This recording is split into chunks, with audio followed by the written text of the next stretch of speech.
Every Jamaican deserves a place to call their own home.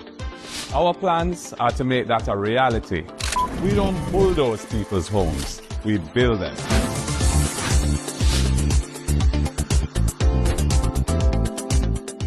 We're going to restore the special low interest rates for public sector workers. We're going to introduce a 3-month moratorium period after you buy the house, so you have some time to furnish it and do little fixing up before you have to start making your mortgage payments. And we'll increase the debt service ratio for public sector workers so that you can qualify for a bigger mortgage loan. We're really thinking about you guys. And for our young people,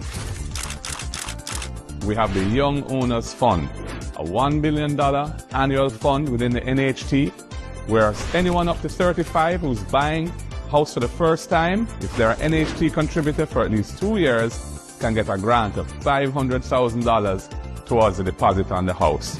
And if you're a person who is working but can't produce a pay slip because you're in the informal economy, or you're struggling to save enough for a deposit for a home, we have the rent-to-own plan, where you can go into the house as a tenant, paying rent equal to the mortgage, and after 6 months, if you can establish your capacity to pay the rent on time, you'll be eligible for the mortgage. You can draw down the loan and become an owner of the house and step up in life. Because housing is not just a luxury for the few, it's a must for everyone.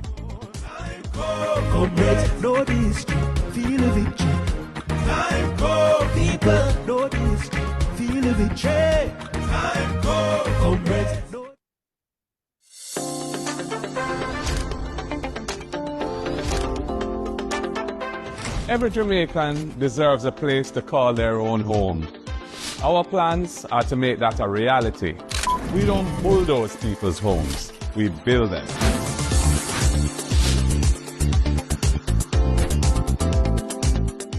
We're going to restore the special low interest rates for public sector workers. We're going to introduce a 3-month moratorium period after you buy the house, so you have some time to furnish it and do little fixing up before you have to start making your mortgage payments. And we'll increase the debt service ratio for public sector workers so that you can qualify for a bigger mortgage loan. We're really thinking about you guys. And for our young people, we have the Young Owners Fund, a $1 billion annual fund within the NHT, where anyone up to 35 who's buying a house for the first time, if they're an NHT contributor for at least 2 years, can get a grant of $500,000 towards the deposit on the house. And if you're a person who is working but can't produce a pay slip because you're in the informal economy, or you're struggling to save enough for a deposit for a home, we have the rent-to-own plan, where you can go into the house as a tenant, paying rent equal to the mortgage, and after 6 months, if you can establish your capacity to pay the rent on time, you'll be eligible for the mortgage. You can draw down the loan and become an owner of the house and step up in life. Because housing is not just a luxury for the few, it's a must for everyone.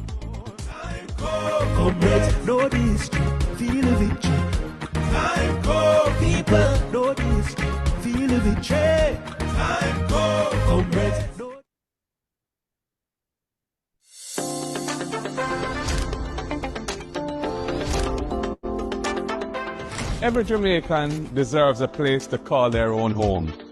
Our plans are to make that a reality. We don't bulldoze people's homes, we build them.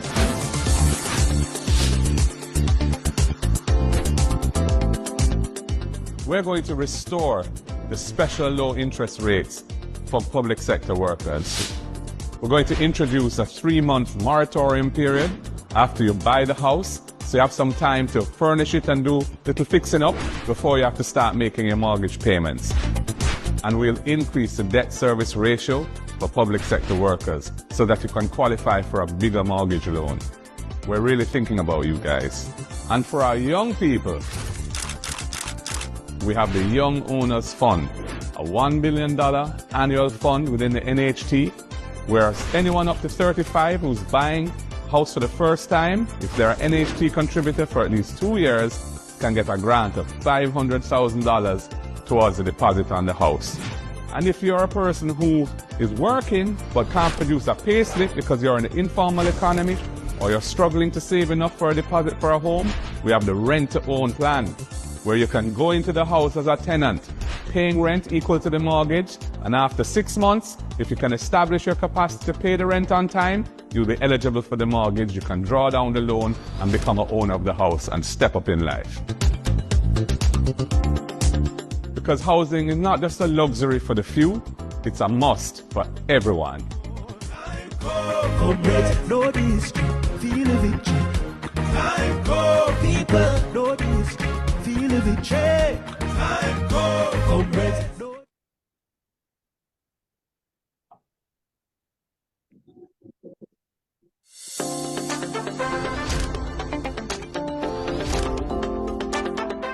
Every Jamaican deserves a place to call their own home. Our plans are to make that a reality. We don't bulldoze people's homes, we build them.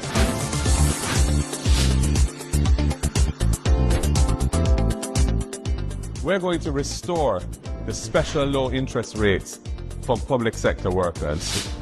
We're going to introduce a 3-month moratorium period after you buy the house, so you have some time to furnish it and do little fixing up before you have to start making your mortgage payments.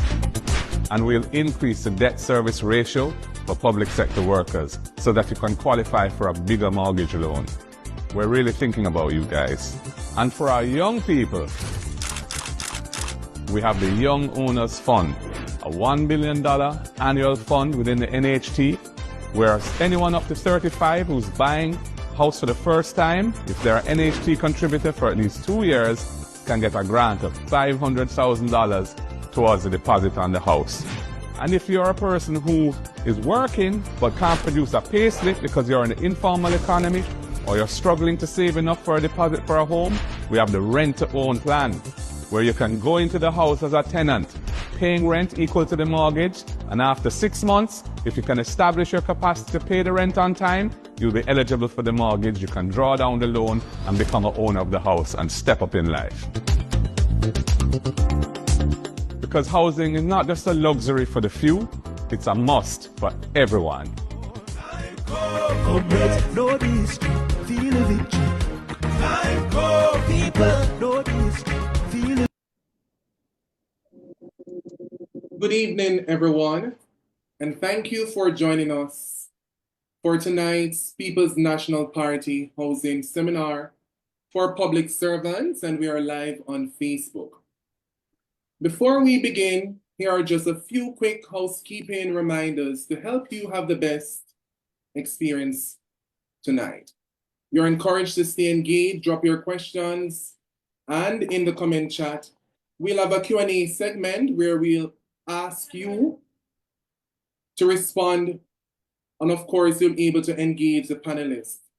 Of course, be respectful. We welcome diverse views, but we ask everyone to remain courteous and respectful in the comment section. Of course, you are being asked and encouraged to share the link and invite your colleagues, friends, and fellow public servants to join the discussion. This is information they need to know. We're excited to share people-first solutions with you tonight, so you're encouraged to stay tuned as the conversation begins now. Tonight, we speak directly to Jamaica's public servants, the backbone of our country, our teachers, our nurses, our police officers, our civil servants, all of you who have worked tirelessly and deserve more than rent receipts. Our goal is simple: to show how the PNP is preparing to restore dignity through accessible, affordable, and secure housing solutions for you all. Tonight, the PNP reaffirmed its commitment to rent-to-own program tailored for first-time buyers, restoration of special interest rates for public sector workers, increased debt service ratios so you can qualify for more, and of course, sustainable and climate resilient communities for a better tomorrow. This is more than a policy. This is a mission. a mission to ensure that every Jamaican who serves this country has the opportunity to own a piece of it. So get ready for a rich, engaging discussion this evening.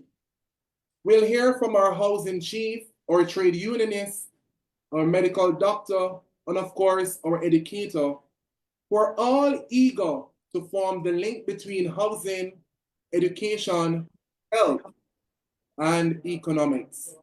Let's build Jamaica one home at a time. So without no further ado, we'll now invite Alfred Thomas, who is a member of the Housing Task Force, to lead us in prayer. Alfred? Good evening, everyone. Let us pray. Dear God, we thank you for Jamaica. We thank you for all the persons who have joined this platform this evening. Housing is an important part of one's survival in a country.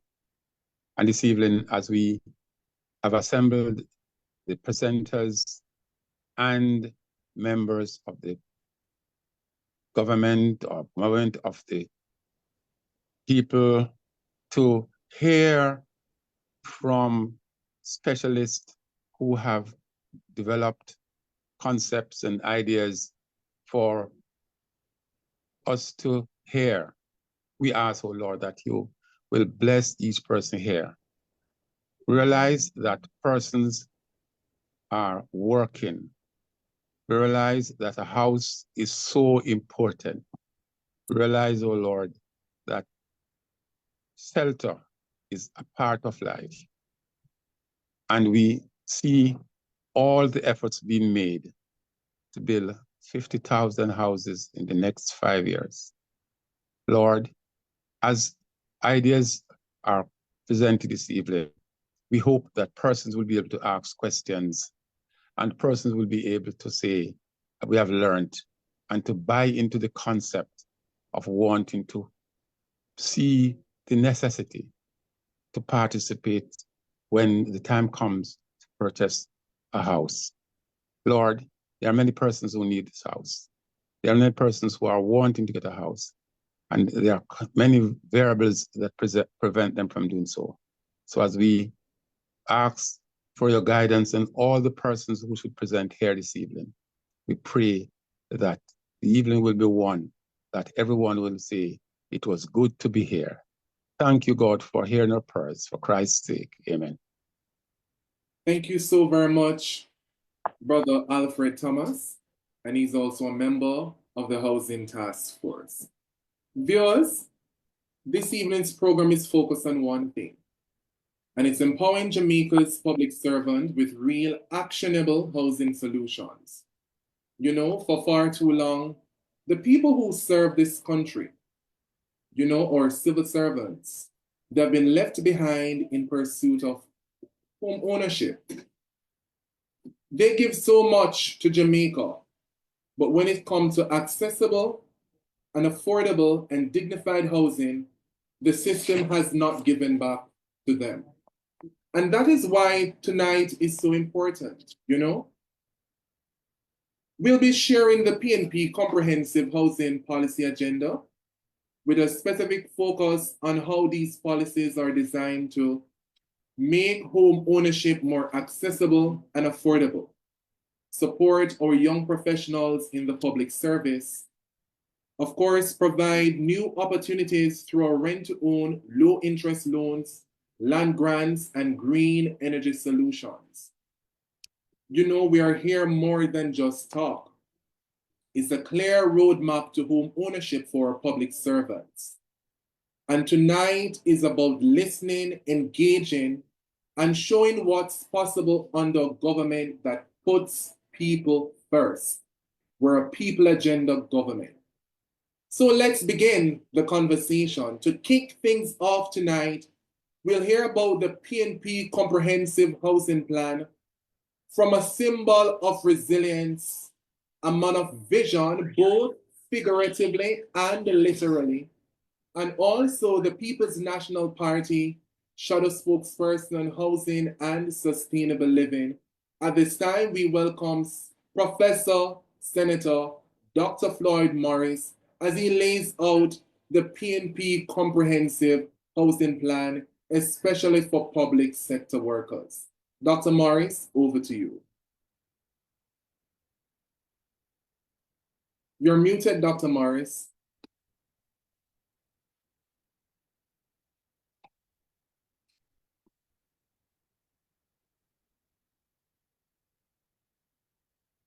All right, I'm unmuted now.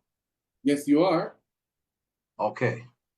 Thank you very much, Kevar, for your kind introduction. And I want to acknowledge my colleagues from the task force, Alfred Thomas, and also other task force members who are present, and my colleague, Senator and friend, Lambert Brown, who has been a long-standing advocate and champion for the people. Kevar, you have indicated the role of the People's National Party in national development. And I want to start there because from its formation, we had set out to ensure that we develop a Jamaica that works for all. And from as far back as the 1950s, Norman Manley ensured that we were building a middle class that would help to cement and concretize the advancement of Jamaica. And in this middle class were individuals who were from the public service, talking about our teachers, talking about our policemen, talking about our nurses and our doctors, and other such professionals within the public service. And we did a number of things to advance the lives of these individuals. And amongst those things, we had housing. And that is why schemes, housing developments such as Hope Pastures, Mona, Harborview came into existence. And in the 1970s, that was accelerated through the visionary implementation of the National Housing Trust that, since its inception, has resulted in the construction of over 200,000 houses across Jamaica. And in the 1990s, P.J. Patterson introduced Operation Pride, which again provided an opportunity for our public sector workers to own a piece of this rock. And you can just look at places like Pines of Karachi, where a number of civil servants and public officials reside, and also Long Mountain, as that was a joint venture between the government of Jamaica and a private developer through Operation Pride. And so P.J. Patterson contributed that to our public sector workers through Operation Pride. And then in the mid-2000s, Portia Simpson Miller introduced the barracks housing for sugar workers, where she tore down all the barracks houses and built up modern housing infrastructure for workers in the sugar industry. And some of these sugar factories were owned and operated by government at the time. So the People's National Party has had a rich history when it comes on to housing. And we view housing / shelter as a right for our people. And so we have to make sure that we provide quality and affordable housing for the people. And this is why our current leader, Mark Jefferson Golding, in 2022, when he appointed me as the shadow spokesperson for housing, gave me a specific instruction. And that is, we must come up with solutions to build affordable housing for the people of Jamaica. Because it was his view and our view that the current government has failed the people in terms of providing quality, affordable housing for the people. For the past 10 years, the government has built, based on their numbers that they have put out, and also, from the NHT, just over 21,000 houses, which include houses that were built directly by NHT and built on own lands. And then the Prime Minister mentioned about houses that are currently being built, 31,000. But one of the things I say to the Prime Minister, you cannot count housing starts as a house, because a man or a woman cannot live in an incomplete house or a scheme where you just break ground for housing development. We count actual houses where individuals receive keys for their homes.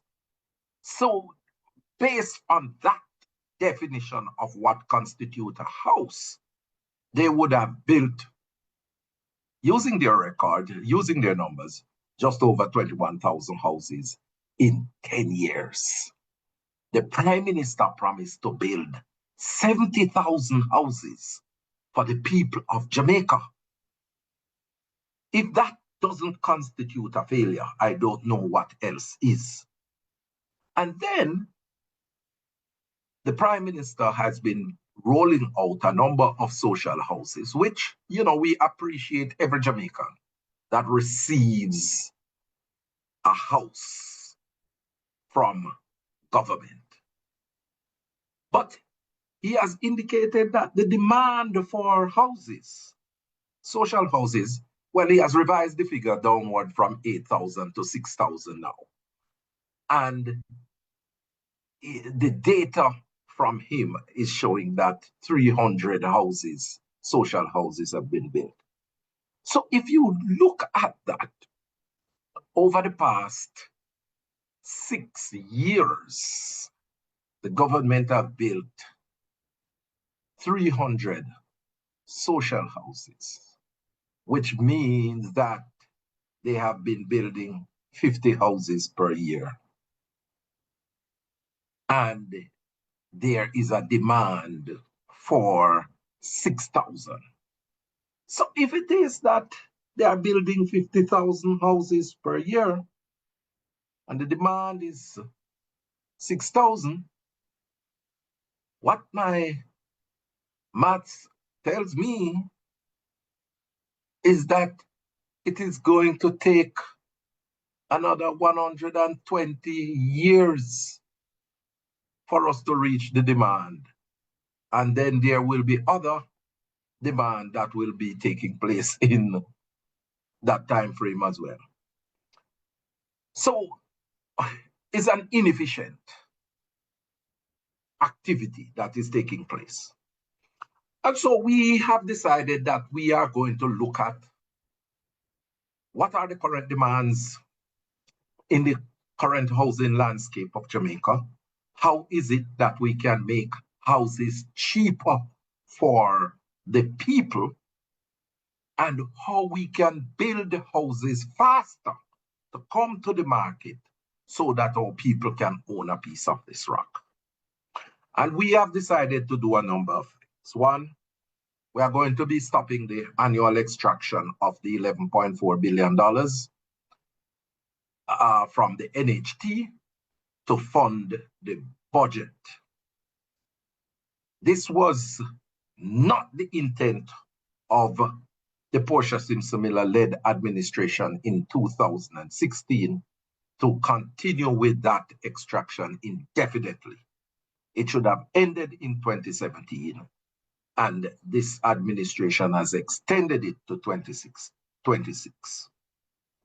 We intend to end it and to make that money be placed in the NHT to build houses.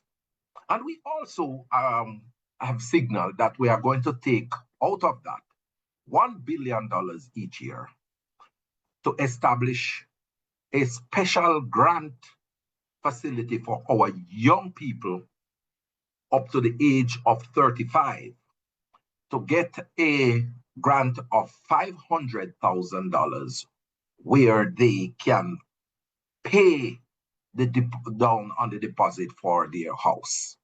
So young people who are in the public sector, young people who are police, young people who are teachers, young people who are nurses will be able to get a grant, money that they will not have to pay back, $500,000 to pay down on the deposit for their house.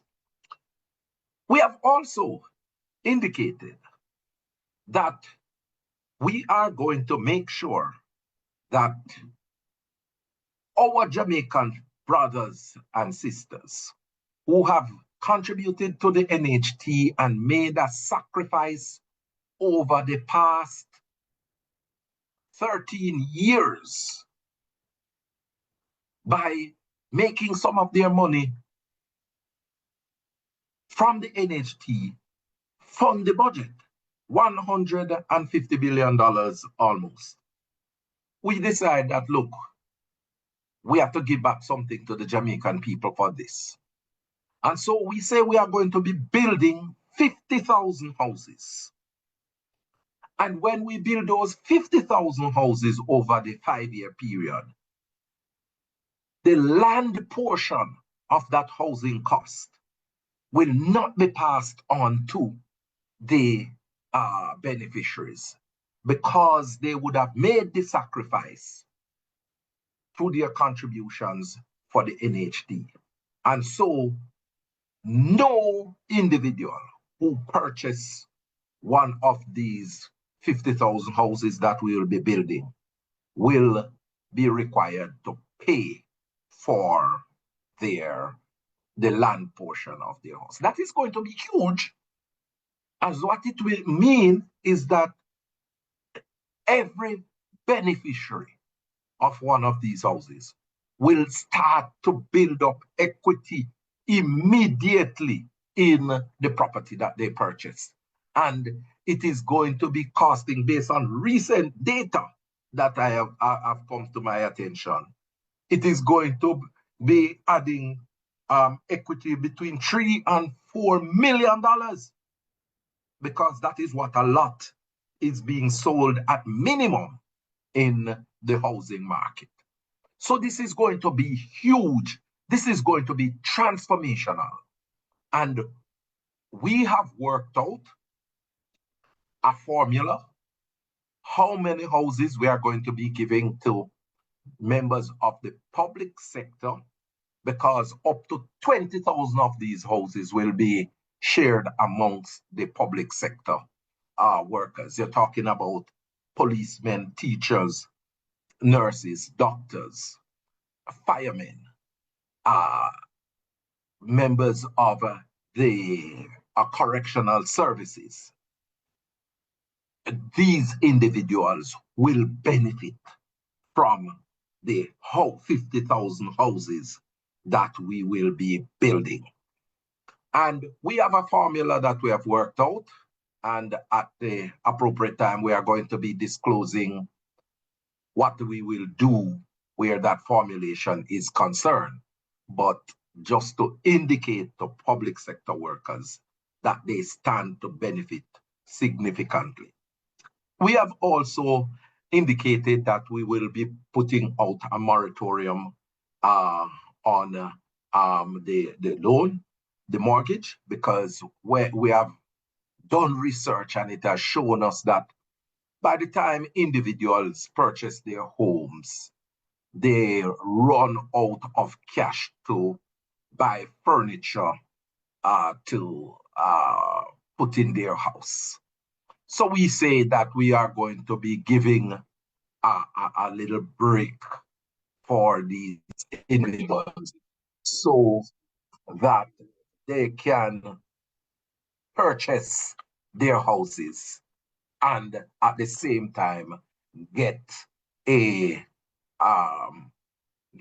opportunity to purchase the furniture for their homes. And we have also found out that, you know, it is very difficult for some individuals when they are taking out their mortgage. They have problems in terms of the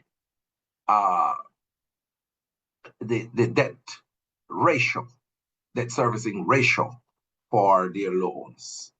And so we decided that we are going to be lowering that for public sector workers so that they are able to get a bigger mortgage and to purchase their homes.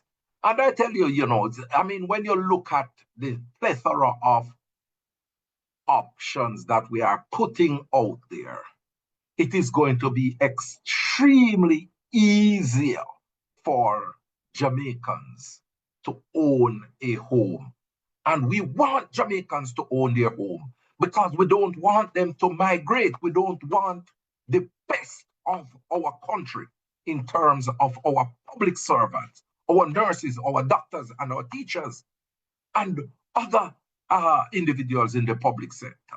We want them to stay here and continue to contribute to develop this country that they call home. And we owe it to make sure that we improve the systems within our country so that you, the civil servants, you, the public sector workers, can remain here and live a decent life. And that is the vision of a Mark Jefferson Golding PNP administration. And we have also indicated that we are going to be rolling out what we call the Program for the Orderly Renewal and Transformation of Infrastructure in All Areas, the PORTIA, in honor of one of our great leaders, Portia Simpson Miller. And we want to honor her by making sure that all of those incomplete Operation Pride scheme, 47 of them, where the people don't get the title for their lands, we want to make sure that those people get the title for their lands. And we are going to be committed to that. And, you know, when we work out how many titles are outstanding in these 47 Operation Pride schemes, it's almost 50,000 titles. And we have to correct that situation because it stands to impact on about 200,000 Jamaicans right across this country. And we have to correct that situation. And the Portia initiative is also going to see the tearing down of zinc fences and improving it with chain link fences or concrete walls. We're going to be improving the sidewalks across the country to make it accessible for senior citizens and persons with disabilities. All in all, between the housing initiatives that we will implement and the portion, it stands to benefit over 350,000 individuals directly. And when you take into consideration the impact that it will have on senior citizens and persons with disabilities, the senior citizens population being 320,000 individuals, the disabled population about 400,000. So all told is over 1 million individuals. The housing initiatives from a Mark Jefferson Golding PNP will be impacting. If that is not visionary, I don't know what else is. And so we are selling you a vision because we want to see a Jamaica that works for all. We are selling you a vision because we want our public sector workers to remain here. We are selling a vision because we believe that our citizens with disabilities must be included and brought in the mainstream of society. We are selling Jamaica a vision because we want our senior citizens to be able to live in dignity in our country. And so we put these ideas to you for consideration and seek your support. And I am available for any questions at the appropriate time. I thank you very much. Thank you so very much, Senator Morris, in which you have succinctly outlined a comprehensive plan for public sector workers to ensure that 20,000 houses are reserved for them under the next PNP-led government. Also, public servants within our different spaces, our young professionals stands to benefit from $500,000 grant that they don't have to repay. You understand? A grant would give you an opportunity to make a deposit on your first housing. You understand? These are practical, real solutions that the People's National Party Housing Infrastructure is bringing to you to ensure that you as a Jamaican can survive and you can own a piece of the rock. Thank you once again, our Senator, for that wonderful, comprehensive plan in which you have laid out.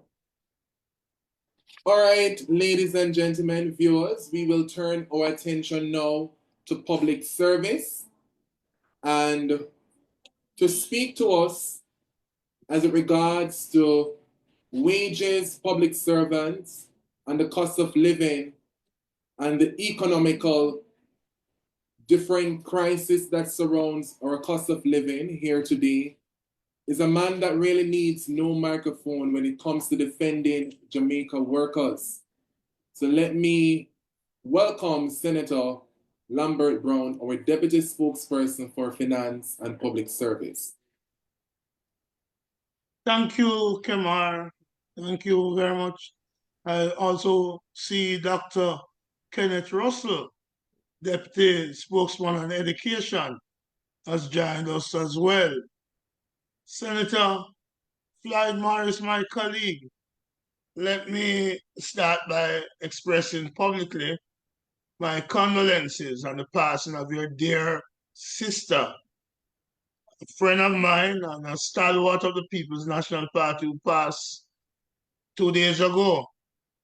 While you were speaking, the President of the Senate indicated he is trying to get you. And I told him you're busy in a forum despite the passing of your dear sister. And he said to tell you that he will call you tomorrow morning.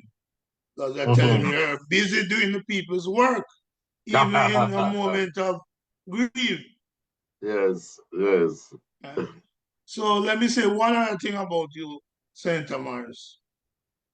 You are going to be the future Minister of Housing.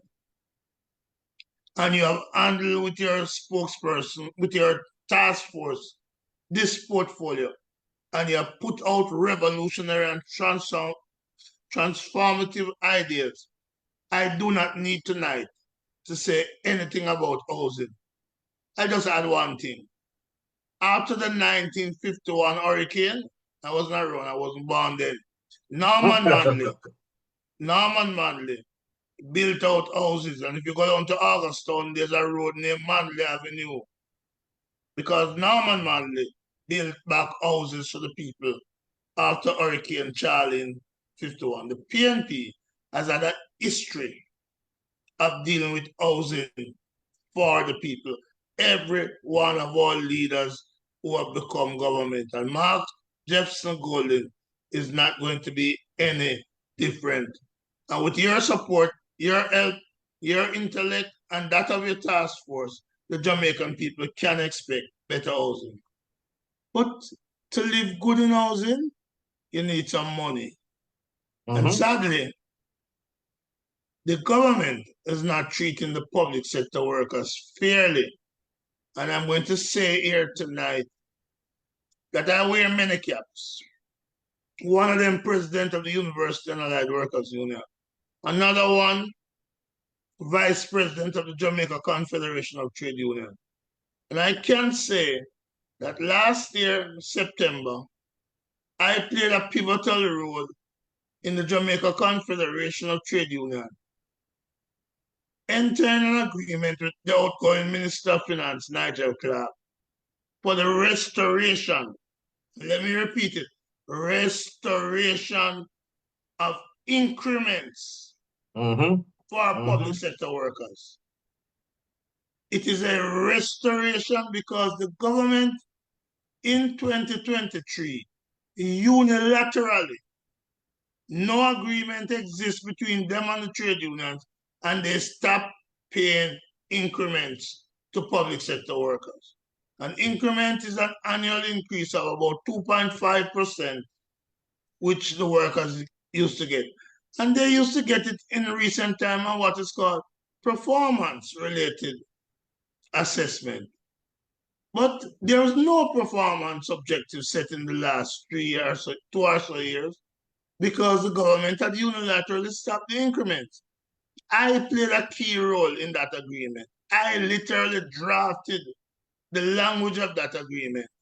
And it said that the unions would have submitted our claims by November last year. That would make it very early, so that negotiation could take place and be concluded by the 31st of March, at least in respect to wages. And on that basis, come the 1st of April, all public sector workers would be restored increments lost.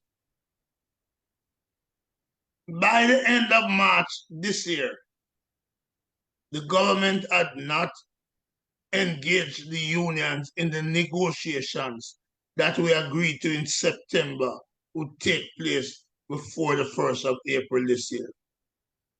In the face of that, I made a call on the government, given their failure to negotiate, to pay the increments. And there was a meeting on the 28th of March where the financial sector and the Minister of Finance, Favour Williams, were present. And it was agreed that the 3 increments would be restored. Well, up to 3 increments would be restored, depending on when somebody came into the service. And that in that March meeting, the minister said the government would submit a claim on the unions. In response to our November claim, they would make a claim, and they were asking for 4 years contract. The union said to the minister, it depends on what you offer. In the past, we have given you longer than 2 years contract, but it depends on your offer.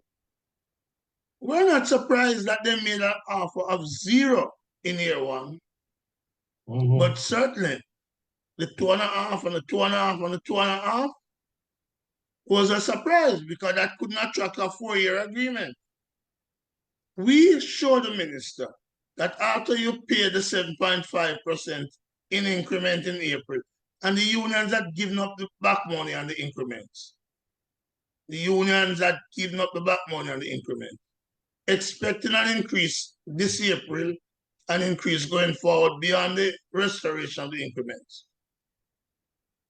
The government failed, as they proposed in March, to complete the negotiation by the end of April. May came and they have not completed the negotiation. And we are fast approaching the end of June. And it is just now they are submitting their claim of 0, 2.5, 2.5, 2.5. That's unacceptable. Because if you use, and your listeners should understand this, if you use the government's own inflation target of 4 to 5% each year, and you apply what they are proposing, assuming a 5% inflation outcome each year, that's 20% over 4 years. But over those 4 years, all they are proposing for the workers is another 7.5% increase. Unacceptable, because public sector workers will not be able to afford the houses as cheap as we build them, Senator Morris and your task force, because they will be way behind inflation. Because inflation will be at least 20%, and they wouldn't even have gotten to 10% increase in wages. So, while we fight for the housing, we must also fight for better wages for the public sector workers so that they can meet the cost of living. They can meet the obligations to their children. They can face the school fees, which are going to be upon them. They can face the medical expenses, which are going to be upon them. They can face the payment of toll, which goes up almost every year. So the workers in the public sector can be assured. And when I was on the NHT board, I know the plans that we were working and the concessions made to public sector workers. So I'm confident, Senator Morris, in your proposal and that of the PNP to improve the life of public sector workers when it comes to housing. But they will also need to pay the light bill, pay the water rates, buy furniture, and other things to support a home. Because a house is not a home just by the structure. There has to be other things going into it, and that comes from the paycheck they get. And so, as an opposition spokesperson on the public sector, I am calling on the government to improve the salary offer to the public sector workers. As a trade unionist, I'll be fighting like hell for a fair deal for the public sector workers. And one of the reasons why I'll be fighting so is not just because the workers need to at least be on track with inflation or better, but because I know in a few weeks there's going to be an election. And in that election, the People's National Party is going to be successful. We're going to be able to do what we have promised the people to do on housing, not like Onis, who promised 70,000 and deliver far less. Not like Onis, who told us a couple of years ago that last year, I wasn't the year before, NHC was going to build not just 15,000 houses, but 15,009 houses. But they couldn't even build 3,000. And that's a failure of that government. So I know that the public sector workers will need more money to be able to live in the houses we are going to build for them, live comfortable, live happy, and take care of their children. And so it is for that reason I'm committed to fighting like hell to get for the workers better deal on wages. And Floyd, as you have said, my colleagues, Senate colleague, the housing plans of the PNP is target not just at the public sector workers, but all the workers. And I want to speak to a set of public sector workers, those who are lower in the wage level, the low income workers. I know your plans include tackling them. The lady who works in the canteen in the school, the watchman in the school, the porter at the hospital.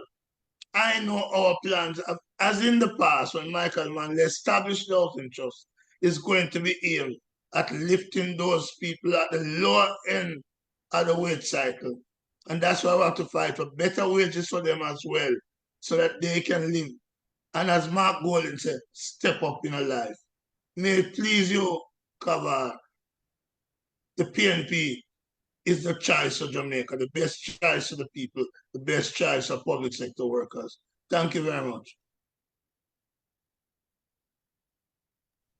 Thank you so very much, our good senator, for the able way in which you have, keep fighting for public sector workers.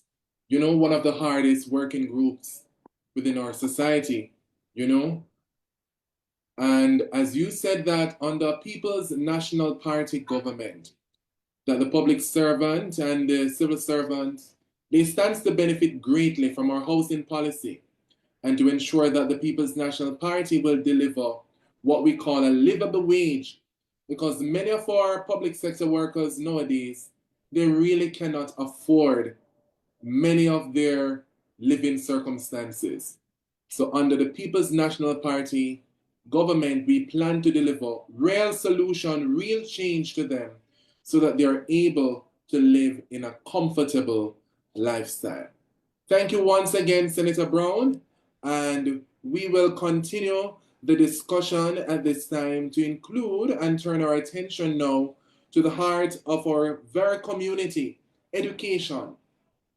As our next speaker is a visionary in both policy and practice, Let us just welcome Dr. Kenneth Russell as he will outline the People's National Party education plans when we form governments and how is it that we can link it to housing. Dr. Russell?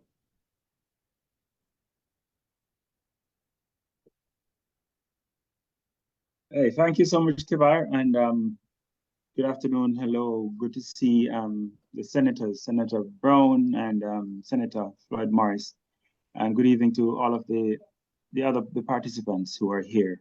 Thanks for having me and for us to have this conversation. I'm looking forward to the questions, but just to set this up with a few comments and an outline of what we intend to do when we form government. And as Comrade and Senator Lambert Brown said a few minutes ago, this could be in a matter of weeks. And so we want to reassure the public sector that what we have in place are plans that will make education more available, but also improving the quality of education. So my input here takes on two dimensions because we have a significant percentage, a significant proportion of public sector workers who are teachers working in the education system. And then the others, for the most part, are beneficiaries of what comes from the education system. So it's safe to say, directly or indirectly, the education system benefits the entire public sector. Now, I don't need to say this, but I'm going to say it anyway. We have a history as a party of ensuring quality, ensuring access to education for Jamaicans, and that's not going to change. That's something that we're proud of. That's something we know has led not just to the growth and to the strengthening the country, but it is also critical for us as a party, which believes all of our people, all of them, should be free, should be liberated, should be empowered to drive their own development. And so education then is at the heart of this. And so we do not want a system that continues to serve the few. We want a system that serves all of our children. And so as I speak, I might not cover everything, but I'm open to questions to ensure that you get the full the full extent of the plans that we have on the books. Now, I want to start with a few numbers, because it is important that we're reminded of what's happening in the system at the moment. So I hope you heard, for example, the numbers that were announced by the minister a few days ago in terms of the results from the grade 6 PEP, the primary exit profile. And what we're seeing there is that just about 69% of our children are highly proficient or proficient in language arts, which includes reading comprehension, etc. And then around 63% are proficient or highly proficient in mathematics. And so there we're seeing in one case over 30% of our children who are basically missing out, and then another almost 40%, 37% in mathematics who are missing out. They're not ready. They have not mastered the curriculum in these subject areas at grade 6 level. And so this should cause us great concern. So going forward, we have to ensure that the equity which we as a party stands for, and which I think as a country we stand for, is reflected in the practices of the education system. And right now we are far from achieving that. So the PNP, as a policy position, we've been quite clear that our children should read by grade 3. Grade 3 is significant because of how children develop. It's also critical because of how reading is measured and how reading is measured globally. And there is an international indicator around reading by age 10, being able to read with understanding by age 10. And so for consistency with that, it's important that we are also matching. But developmentally, we expect children to learn to read by that age and then read to learn thereafter. If you're not reading by that age, you are going to struggle to catch up. You're going to struggle through the rest of your educational career if you do not have strong remedial support, right? So the situation such as that which we saw at Pembroke Hall, which we know is relatively common in the education system, where we have children going into grade 7 and are reading at grade 3 or lower. We cannot allow for that to hold, because you have to invest so much in remedial support for those children in order for them to catch up to their peers or even to the levels that we expect of them as they go forward. So we, as a policy position of the party, we are going to invest to ensure the early childhood years and those initial years of primary are supportive of the child, strong on assessment to make sure we understand what's happening with them developmentally, which also means making sure we build out the facilities for assessment. At the moment, the wait time can go anywhere from a year, and I've heard cases of even 4 years, right? Where it's almost as if the case is forgotten, because by the time the child gets assessed, then that child has moved on from primary to some other level of the system. So it is really, really important that we catch early, we catch the children early, understand what's happening with them, and give them the support that's necessary so that they are reading by grade 3 or thereabouts, and get the support they need to transition into secondary and to do well at the secondary level. So in order to do this, of course, and in order for us to achieve this, there are some basic things with the system which we have to fix.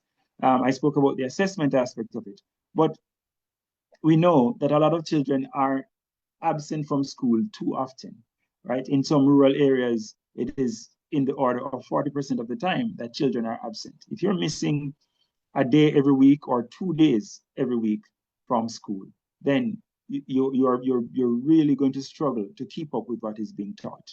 And so we have said, and we know that contributors to that are largely economic. And so we've said that 1 meal per day per child is what we will implement when we form government. So basically a free lunch to every child, not only those who are on the PATH program, but all children. So drastically expanding the number from somewhere in the order of about 130,000 at the moment to closer to 200, I think 230 or thereabouts, 240,000. So the numbers will increase dramatically. And we think that this will give us the opportunity, give children the opportunity to focus more, to be nourished and as a result, be able to focus more on learning. The other side of this, of course, is making sure children get to school and get to school on time. And you'd have heard the debates around how best to do this. We have said that our approach will be a targeted one where we're able to provide transportation vouchers, transportation support to the children who need it most, and to ensure that those who are from far-flung areas of the country, who are living in deep rural areas and have to travel to a town center to attend school, that they are the ones who will need that support most. And so we want to focus on them initially. So our program is ensuring that the children are able to get to school who are in the most difficult to reach, instead of a more universal approach, which we know is still going to leave out those who are in the most marginal areas, as in most rural areas.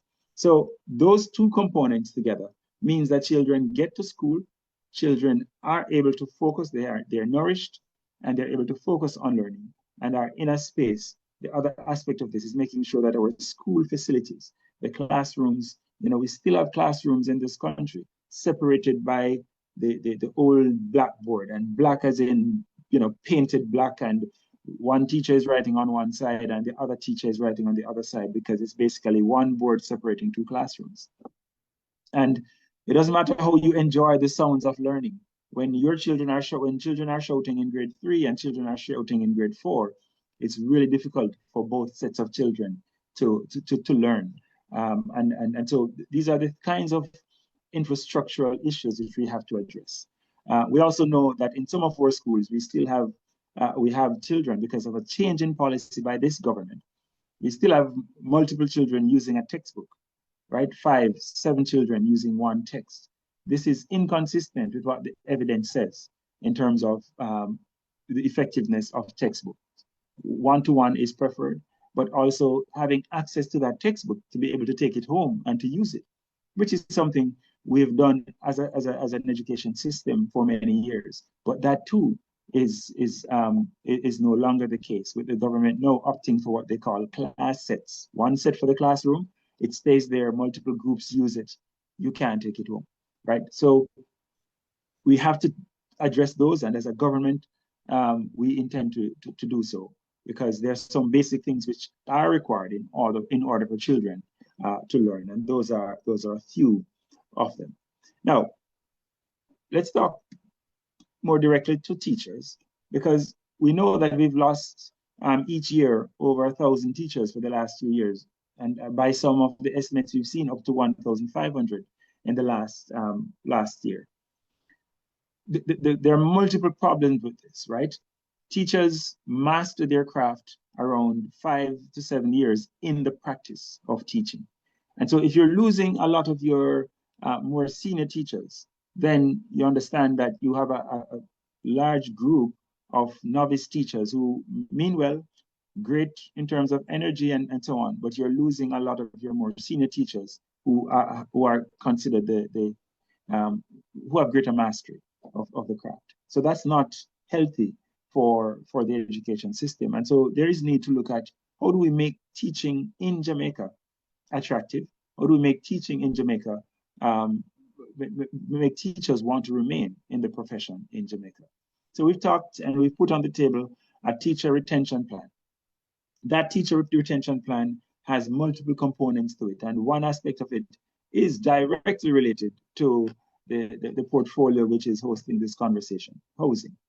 We want to ensure, or we will ensure, that teachers have preferential access to support from the NHT.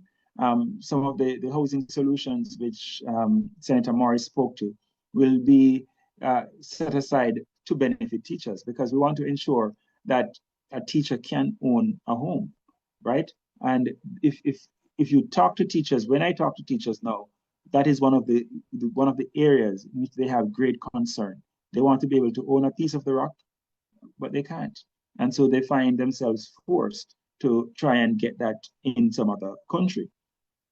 The other area of support for teachers, which we have put on the table, is concessions for importation of motor vehicles. At the moment, there are concessions which are accessible to teachers, but not every teacher is able to access it. It's dependent on seniority and contract type and so on. What we're saying is that every teacher should be entitled to concession, and then the level of concession changes depending on years of service. So after you've served your first 5 years, that there's one level of concession which you will be eligible for, and then in another 5 years a different level, and so on and so forth. So to my earlier point that it takes 5 years for a teacher to master the craft, and of course teachers are going to have a long, healthy professional life of 20-25 years or more. You want to ensure that they're rewarded for staying in the system and continuing to be of service. We had in the system at one point peril pay, which was removed in recent years. We think and intend to return that as part of the remuneration package for teachers. And that serves multiple purposes. In some areas, it's difficult to attract the quality teachers that we need. But a teacher would be willing to do it if there was some additional benefit, right? If there was some additional, whether it be financial or other benefits that were made available to them. And since we are a party that is strong on our social justice orientation, and as I said earlier on, we don't think some children should get quality and then the others get, whatever is left. It is, for us, equity is a major guardrail, I guess, of how we function. And so the peril pay allows us to attract teachers in hard to reach areas, sometimes volatile areas, but what it does is that it levels the playing field so that all of our students, all of our children can get access to high quality teachers. And so that's something that we intend to reintroduce. The other aspect of our support for teachers, which touches in some way on multiple things. You would recall we had a pretty robust national debate around the Teaching Council bill. Now, as a party, we support the establishment of a Teaching Council. It is the kind of thing that should be developmental and support teachers and should ensure that our teachers want to remain in the system because they have this council that is working in their interest, right? And that's how we want to see the council and the bill supporting it, the legislation supporting it. That's what we want to see in that legislation. And critical among the provision should be continuous professional development for teachers. We should be accessible. We should come at little or no cost to the teachers.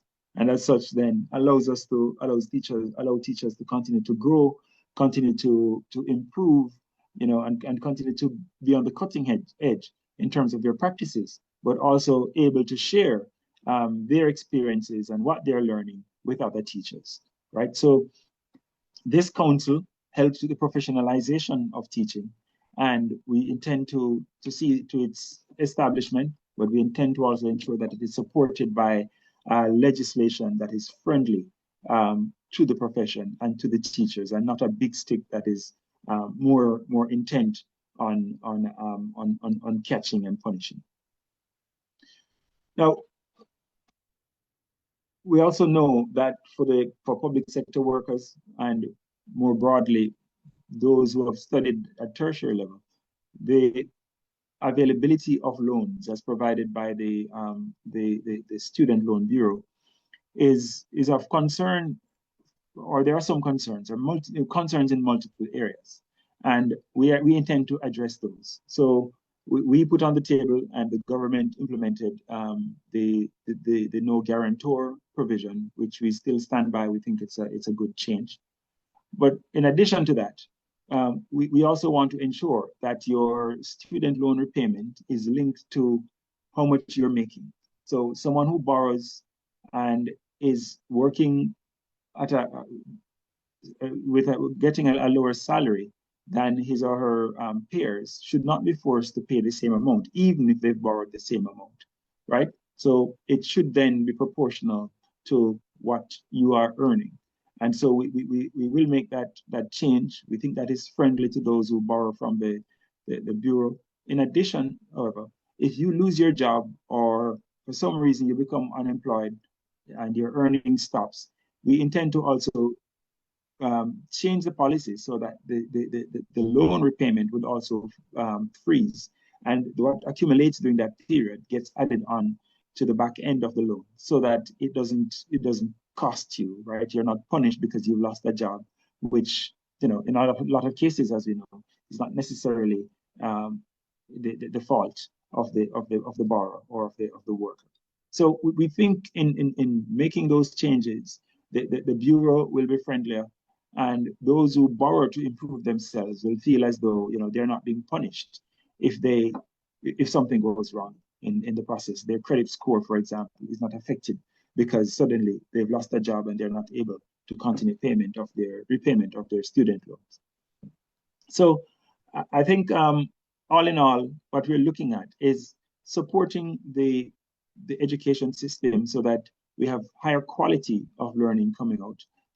But we also want it to be a space that is friendlier to those who practice within the profession. We're able to not just attract, but to keep to retain those who become teachers.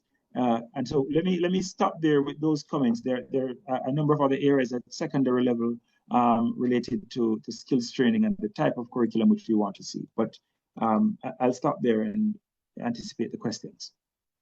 Tevar, over to you.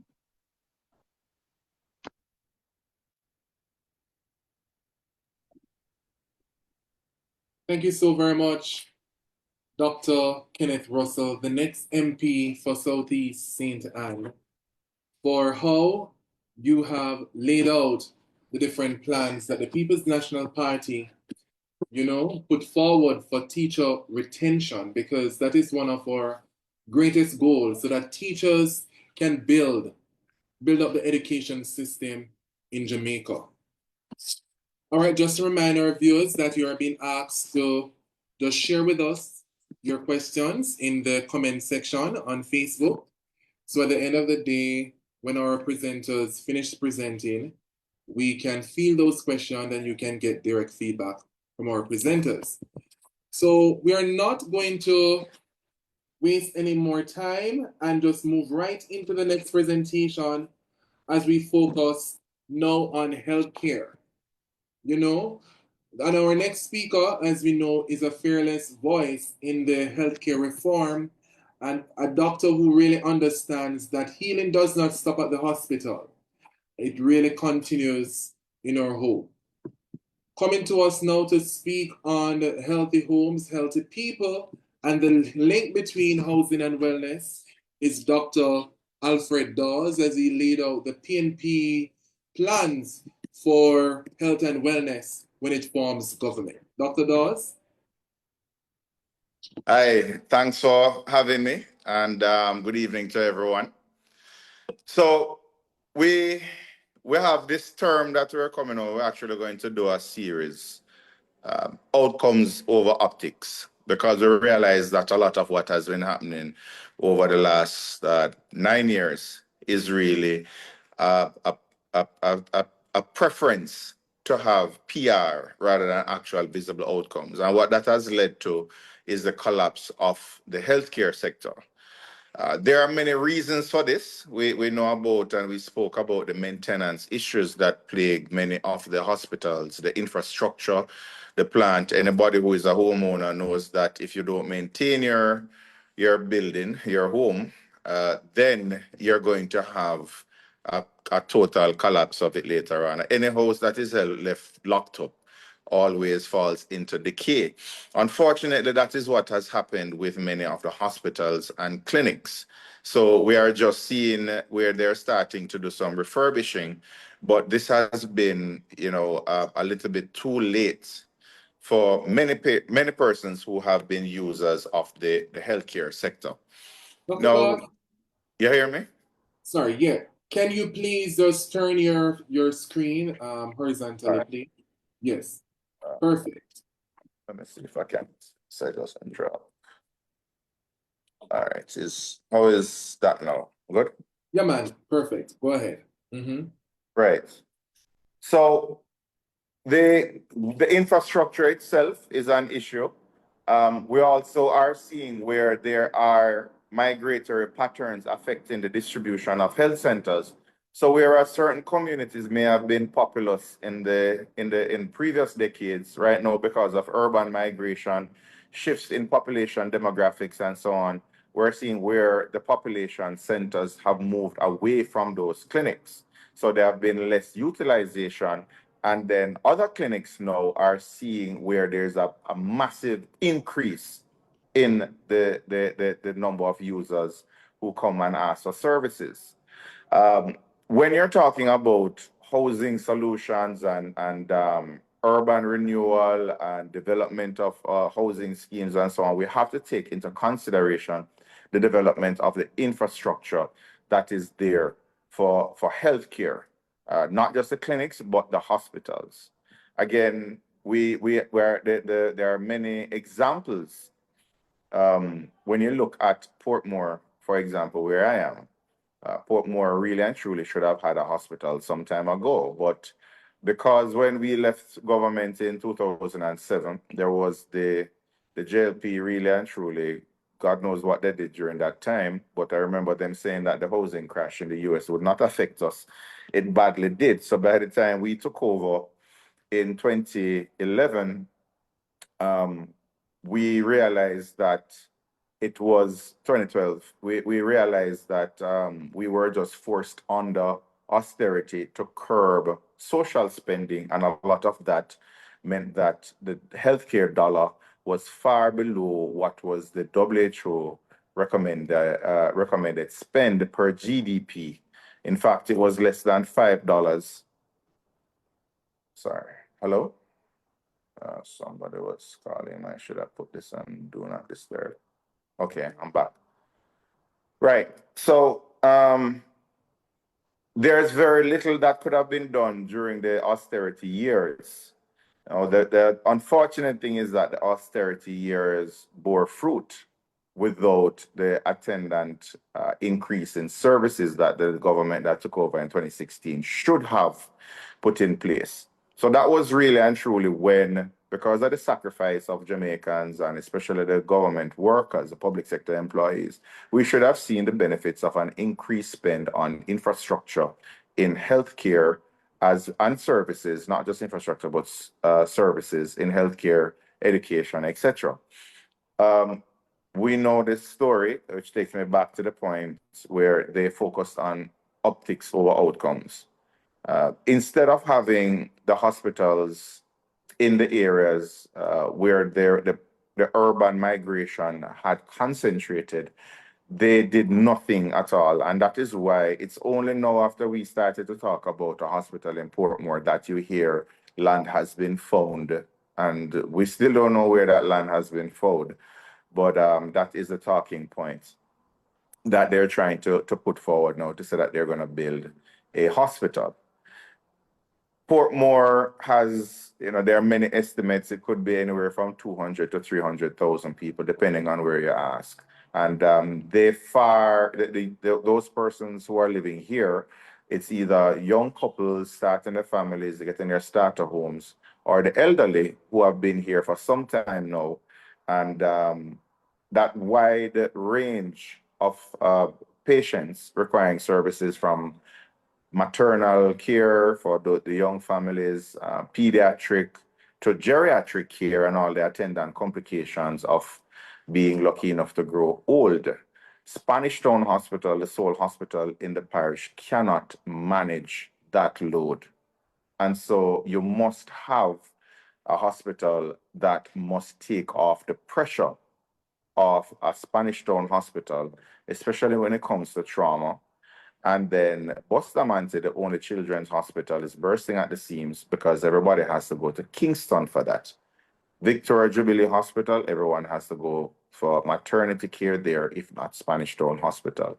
So if we're really going to look at developing the healthcare sector around where we plan to build and where we plan to resettle or entice people to come and settle and raise their families, we have to look at what services are needed. And what we need here in Portmore, for example, is a comprehensive clinic where you can get most of your diagnostics done.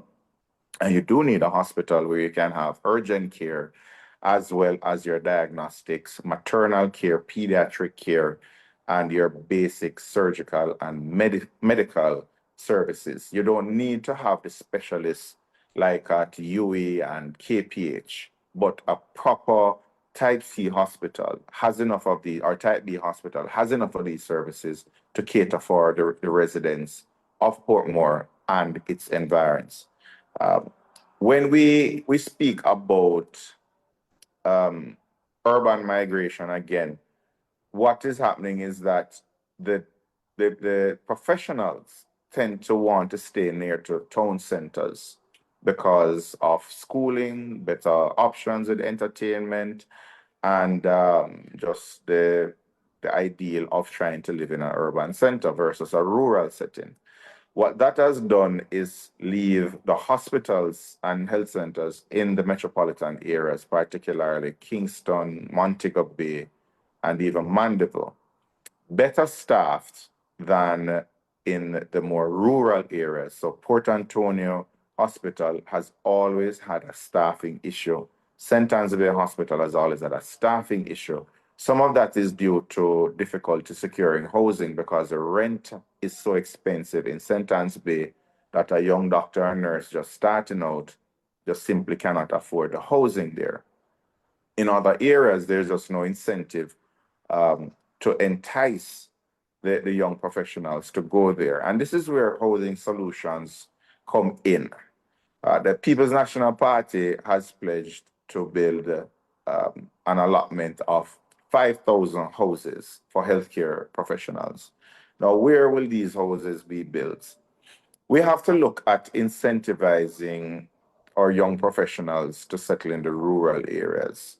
And so if it is a case where we can start to develop housing schemes, particularly attracting young professionals in some of our urban or more rural centers, your Port Antonio, then you're going to start seeing more young professionals going in those areas, and then they would naturally start to work at those hospitals. They'll be better staffed.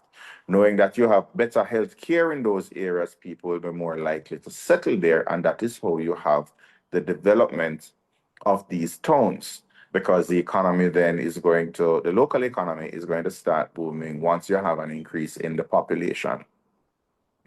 In Kingston, there are a lot of lands available, whether it's Bustamante Hospital or Bellevue Hospital. Bellevue Hospital in particular has a lot of land that is just sitting idly.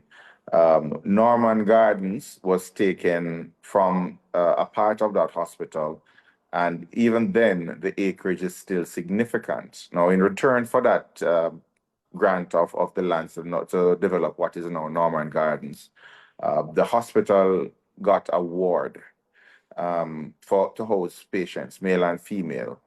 There is some issue with the size of the wards and the ventilation, etc. But any such deal to get some of that land to have affordable housing earmarked for healthcare workers must be commensurate with a significant improvement in the plant of the hospital. So it's swapping land for infrastructural development. And then once you have the infrastructure developed, as well as housing adjacent to the hospital, then you're going to start to see where people will be more inclined to stay and work in those areas. So a nurse who just finishes and is handed a key, with a generational mortgage, they are more likely to stay rather than migrate, because the truth is that every Jamaican wants to own a home and drive a nice car. And that is Jamaican dream. And if you give somebody something, a starter home, then that is one of the key initiatives that you can use to retain your best and brightest. So we have less of a brain drain, less of our doctors and nurses leaving, resulting in persons who have less experience. You have someone out of nursing school or midwife school for 2 years running a ward, when in the past it used to be the nurse with 10 years experience running that ward, but now that nurse is gone. This is going to give us an opportunity now for that nurse who is there for 2 years, not going to leave after 5 years. They're going to stay and teach and develop the next set of nurses coming in. Similarly, with your young doctors, similarly with your physiotherapists and other allied healthcare workers. So it is one of the retention strategies that we're looking at to decrease the brain drain that is affecting the healthcare field. And it is also used to help to incentivize some of our young professionals to go out into the rural areas. So this 5,000 housing pledge for healthcare workers is nothing to scoff at. It can revolutionize healthcare in Jamaica because it's one of the non-salaried ways in which we can create wealth for our best and brightest who are sacrificing for the healthcare of others and retain those persons while at the same time building communities, because when people see that, especially returning residents, when they see that there is proper healthcare in some of those areas with the nice beaches, Mandeville where the climate is cool, then you would have more Jamaicans returning home with their pensions intact and adding to the development of the economy. So comprehensively, housing has to play a major role in the development of Jamaica through the development of the healthcare scheme, the healthcare sector. And that is why we have to be on point when we are discussing these issues to show that the linkages are there for all to benefit, not just the 5,000 who will get the homes.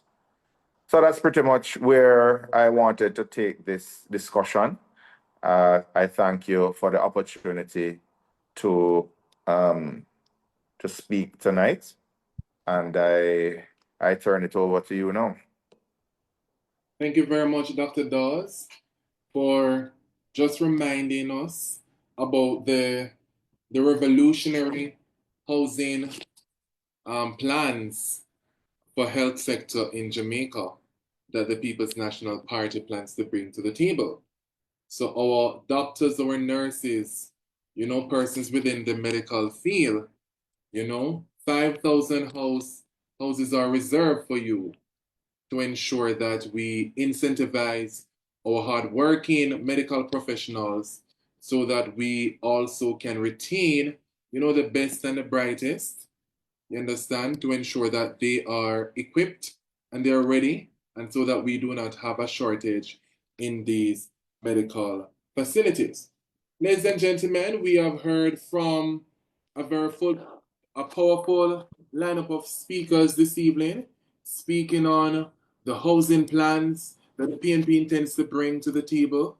When we form government, we heard about the public service plans. We heard about the education plans, and we have just heard from Dr. Dawes regarding the health sector plans. Now, we'll just take a few questions if there are any from our Facebook live comments, and if you're ever wondering, about eligibility and timelines and how these programs will roll out under PNP government, this is your chance to ask your questions and to solicit feedback from our speakers tonight. So let me just now look at our comment section to see if there are any questions for our speakers.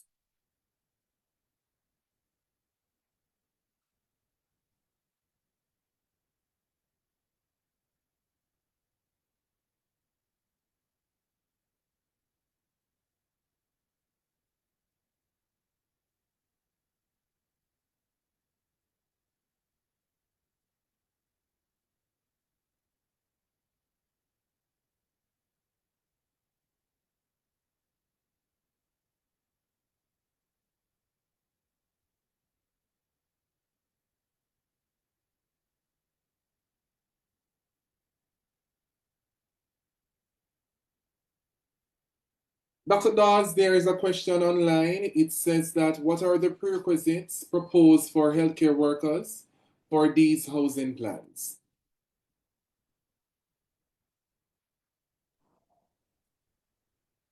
So the prerequisite is that you have to stay in Jamaica. What we don't want really is for persons to just get a house and then they migrate and rent out the house, and it's just looked at as passive income. So it's gonna be again, it's depending on which one of the areas you're gonna be looking at. If it's one of those rural areas, we would want somebody who will be there settling, ideally employed in that area. And willing to contribute to the development of that community. Naturally, in Kingston, we'd want to have those persons where you'd have, I guess, say, take for example, the development of lands on, said, near to the Bellevue Hospital. You would want persons who would be domiciled in that area, preferably young professionals just coming out who can you want to incentivize them to stay. But in terms of a bond as such, no, that wouldn't be the case. We would just, I think, having a mortgage and the ability to build on your house and expand is enough of a bond.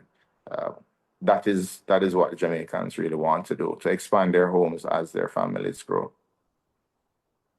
Most definitely. Let me look back at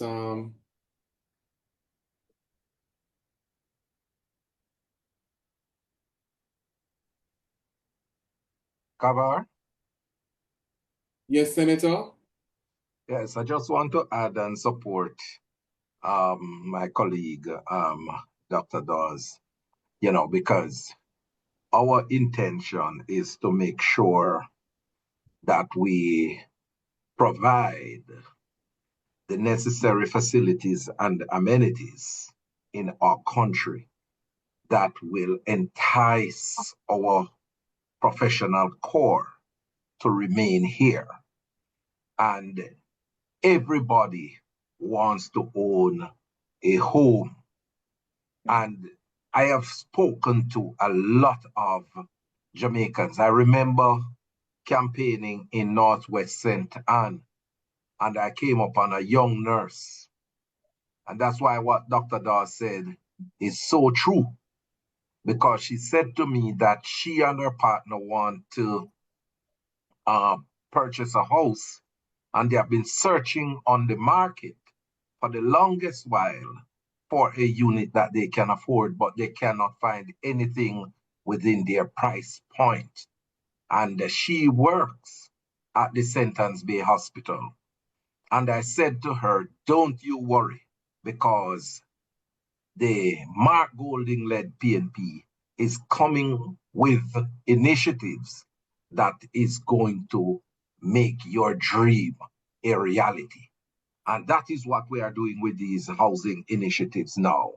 The 50,000 houses, and out of that, 5,000 will be allotted to the health profession over a 5-year period. And, that I believe is going to be enticing and encouraging our professionals in the healthcare sector to remain here, because we need them and want them to stay here. Definitely. So that's a great retention plan. Well, I just add to what Senator Morris said. The idea, Senator Morris, of us excluding the cost of land for housing, especially for public sector workers, because the cost of land has been a big part of the high cost of the housing. And I've heard you spoke before about removing that cost of land so that the houses can become more affordable to public sector workers. Yes, absolutely. Absolutely, Lambert. And that is a big deal, because what it means is that, say for argument's sake, the house, the cost for the house is 14 million. what is going to end up is a situation that the individual will pay about $10 million for the house. So $4 million would represent equity in that house that the individual purchased. So immediately the person starts out from an advantage, because the Mark Golding-led PNP said that we are making moves to empower our Jamaican brothers and sisters. And if you look at what the Jamaican people are saying, is that they want to see an improvement in the quality of life, in the make sure that they are able to afford the basic necessities of life. That is what 61% of the population is saying, that they don't believe that the government is doing enough to improve their quality of life. And we are putting in the plans, because what Alfred has said about improving the healthcare system, taking it right at the doorstep of people, and what Dr. Russell has said in terms of the education plans to make sure that we provide our children with adequate meal and transportation to go to school, and to make sure that the first in the family get a tertiary education. It is about a comprehensive plan and vision to improve the quality of life of Jamaicans. So we're providing you with quality house. We're providing you with quality education. We're providing you with quality healthcare. And, I hear my colleague Julian Robinson and Anthony Hilton and Andre Horton talking about quality jobs, not low-paying job, but quality job that will improve the quality of life of people. So, when you look at the mix, when you look at the vision, you're talking about healthcare for the people. You're talking about education for the people. You're talking about housing for the people. And you're talking about employment for the people. That is what the Jamaican people want. And it is a part of the Mark Golding-led PNP vision. Most definitely, Senator. I'm checking the timeline to see if there are any more questions from our audience.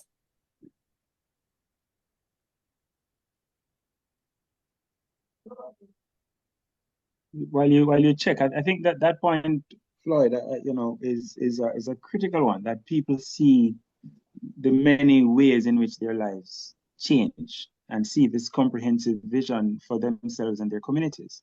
Because we for too long, you can fix one piece, the other doesn't get touched, and then because there is so much of a burden in the other areas of life, you really can't advance in the way that you want to, especially for public sector workers. So you need this coming together, this holistic approach to how we change the lives of our people in order for us to see the advances that we want. And I think the way, the aspects we've spoken about here, and there are some other aspects to the overall plans of the party, which I am hoping that workers in the public sector see, that we intend not just to tinker at the edges. I think that we think the time for that is long past. We need transformative interventions, and what we've spoken about here in all 4 areas will definitely do that. And I neglected, and thank you, Senator Morris, for talking about the First in the Family Scholarship. It's what we've referred to as 1 degree per household. Our party, the Party of Education, has said that we will fund full scholarship for 1 member of a family, the first member of the family to go on to get a university or college degree, tertiary degree.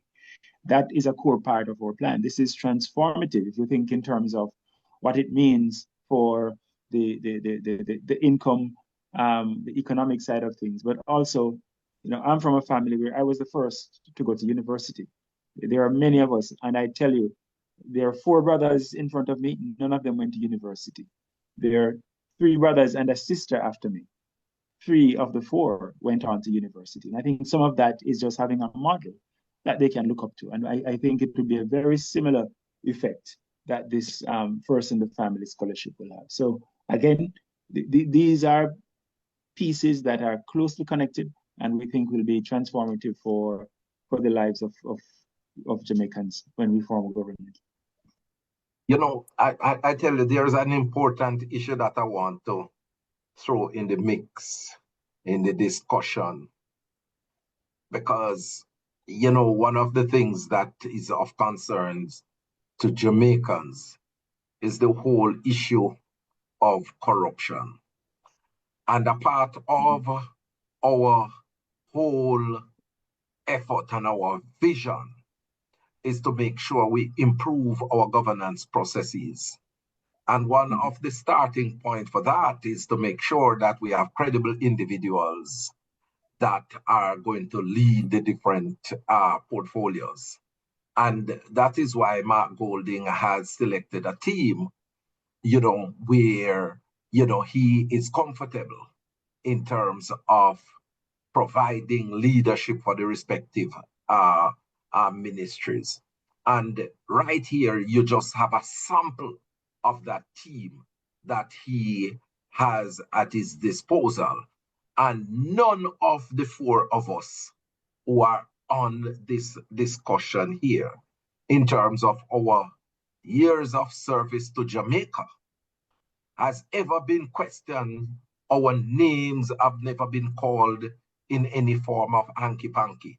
And I want to say, where the housing portfolio is concerned, which has to do with construction, and it is said that, you know, when it comes on to construction, it is where all of the gravy runs, as you would have seen in what is taking place with the Cornwall Regional Hospital, where a hospital that was earmarked to cost $2 billion in repairs have morphed into over $25 billion and counting, and we don't know what it is that we have gotten for it.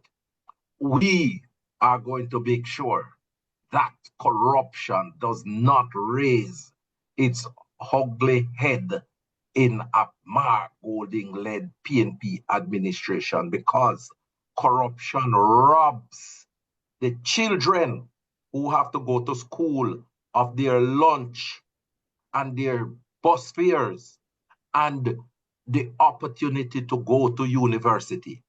Corruption will cause Dr. Dawes not to be able to expand the hospitals and provide beds there.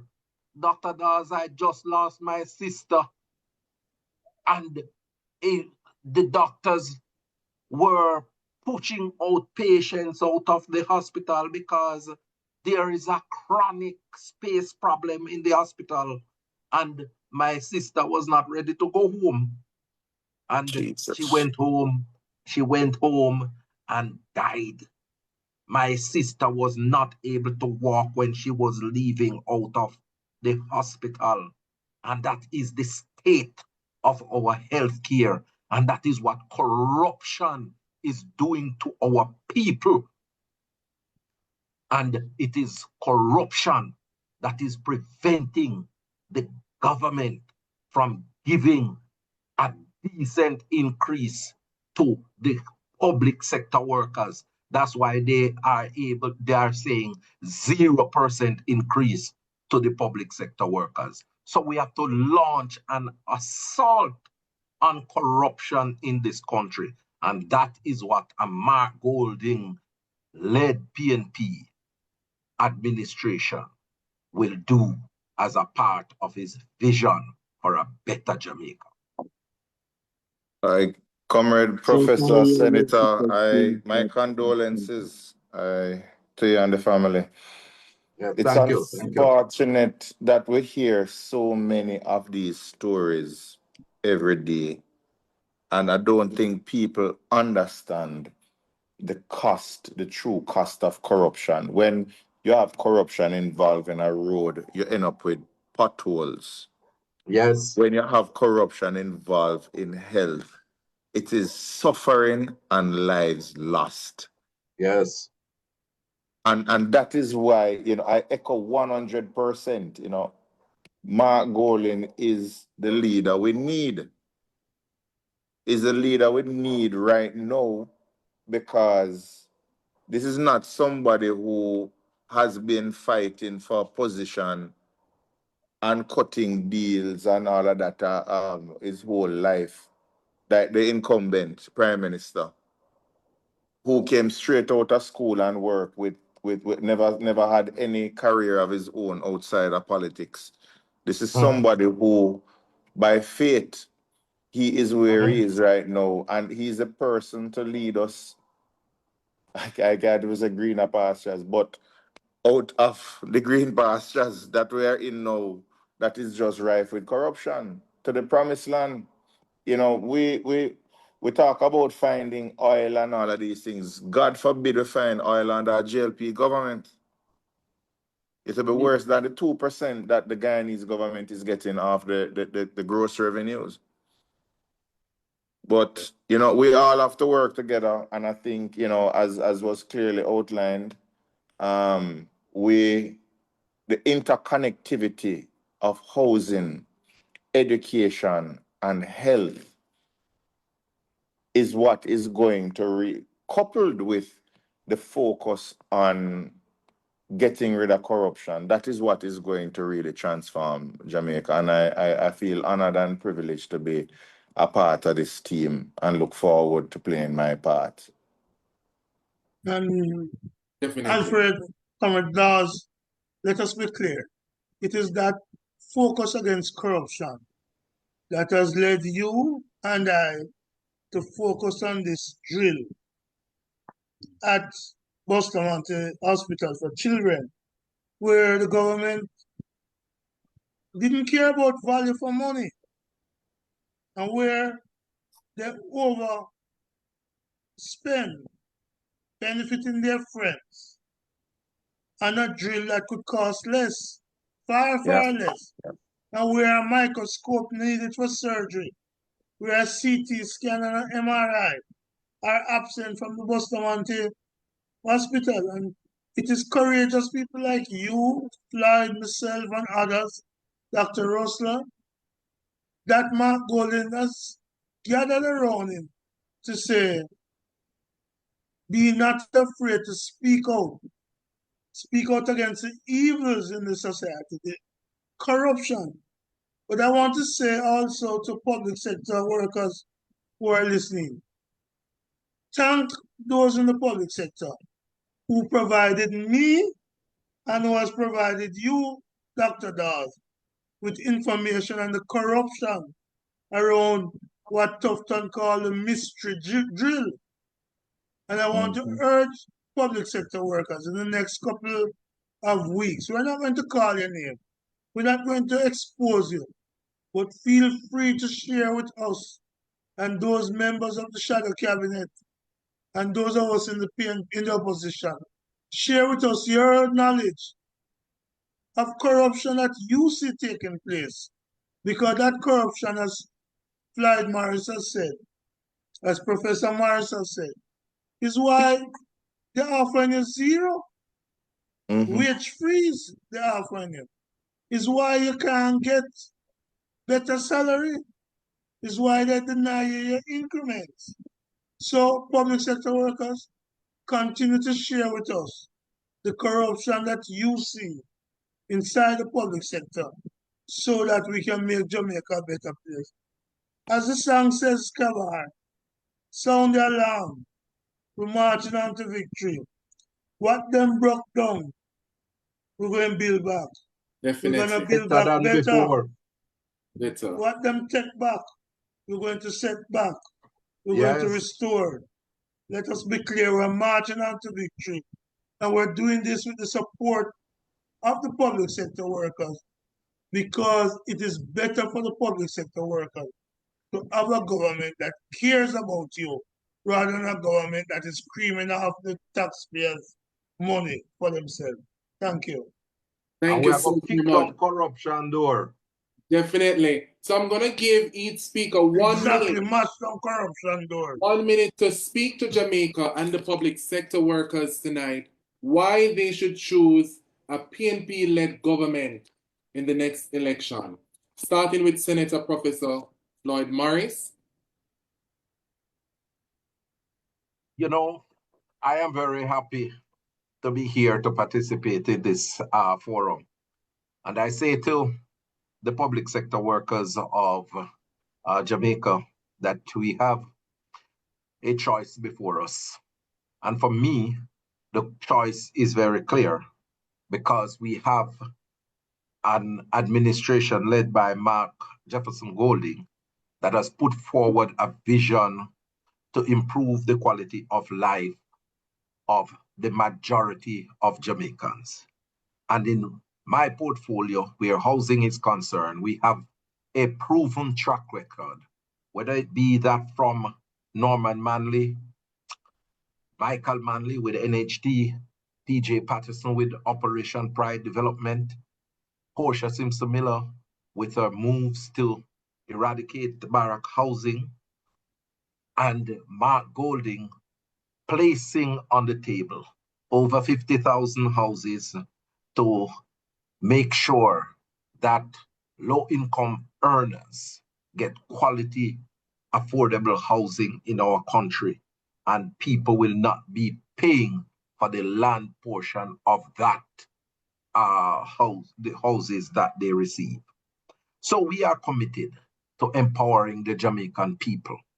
And I say to you, we have done it before, and we will do it again. And we will do it better than before because we have a leader in Mark Golding that comes to the table with clean hands and a pure heart. And he doesn't need to come to the table to take anything from Jamaicans. He is indeed giving back.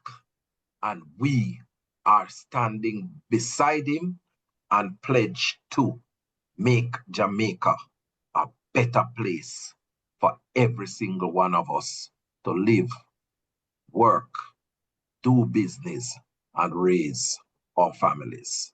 God bless you. Thank you so very much, Senator. Senator Lambert. For me, it's personal.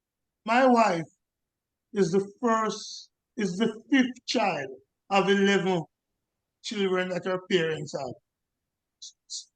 And she shouted out the sixth.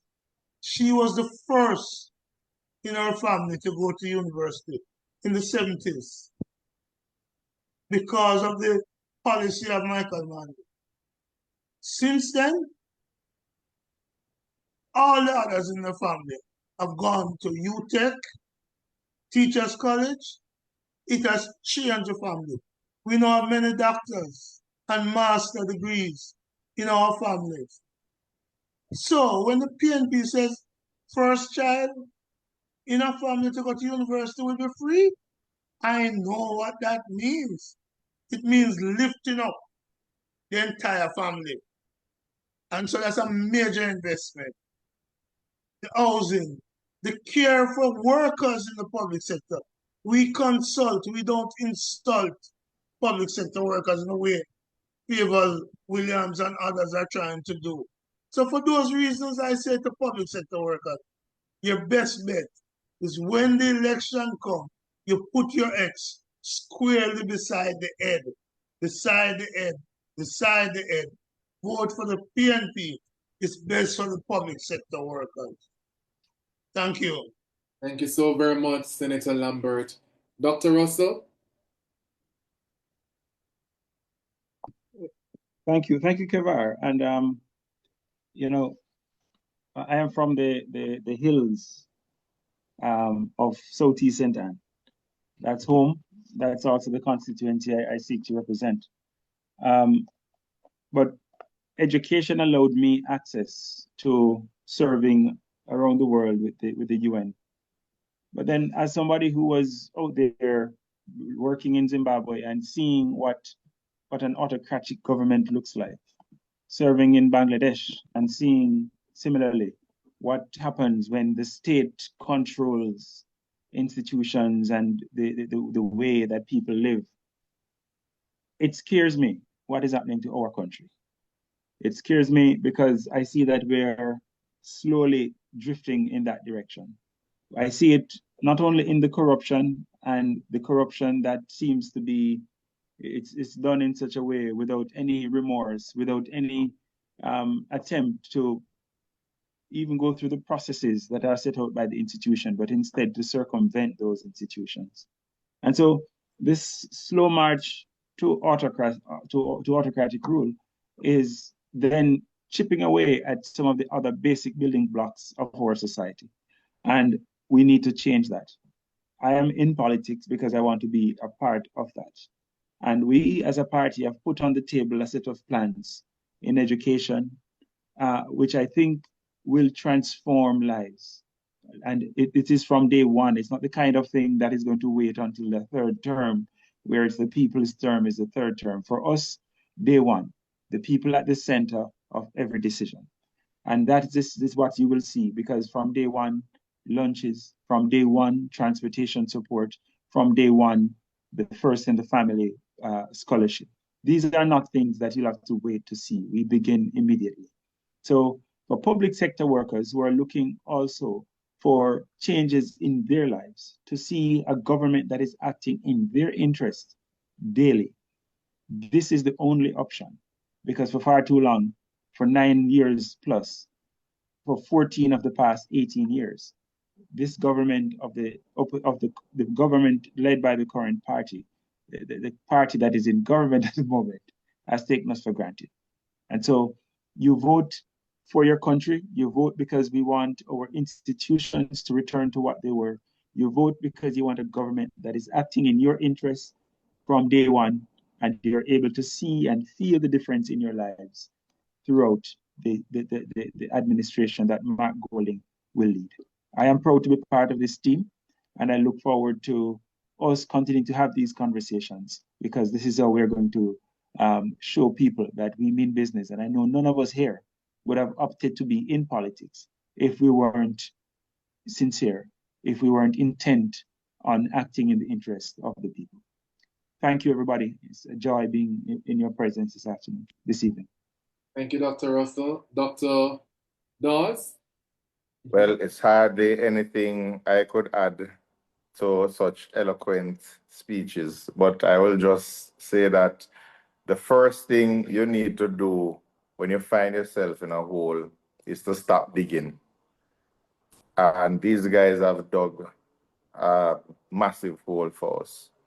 The second thing I will say is that when somebody shows you who they are, believe them. And they have been showing us that they care very little about the prosperity of Jamaica, but only for the prosperity of themselves and those who are their allies.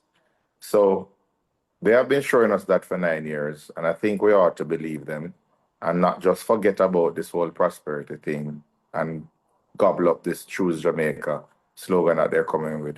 Let us choose for once ourselves and our country. Thank you. Thank you so very much. Tonight has been a night that was packed with policy-oriented solutions for Jamaican people. So our young people, we're at a crossroad, and this is your moment. This is your Jamaica.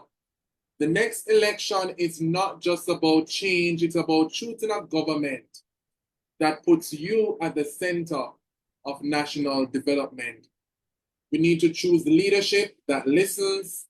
We need to choose a future that works, and choose a government that believes you deserve more than survival. You deserve to own, to build, and to belong. We need to choose the People's National Party because we are building a Jamaica that works for the people who serve it. On the behalf of the People's National Party Housing Portfolio, I want to thank each and every one who have joined us, each public servant who have tuned in, and be rest assured that we'll be sharing these clips so that it can go out in the highways and the byways, so that our message can go forth so that the people can recognize that the People's National Party government is ready to bring real change and real solution, as we have committed and we have pledged, through our policy-oriented and comprehensive plan, we have laid on the table for the Jamaican people as we transform and revolutionize the whole economic structure, the whole education structure, the whole healthcare reform, and of course, the housing infrastructure in Jamaica. Thank you once again for tuning in. Thank you for pledging to be a part of the People's National Party, a party that believes in social justice, a party that believes in equity and equal rights and justice for all. Thank you so very much. I am Kevar Bennett, the Judah Shadow spokesperson, Housing and Sustainable Living. Until next time, pleasant viewing.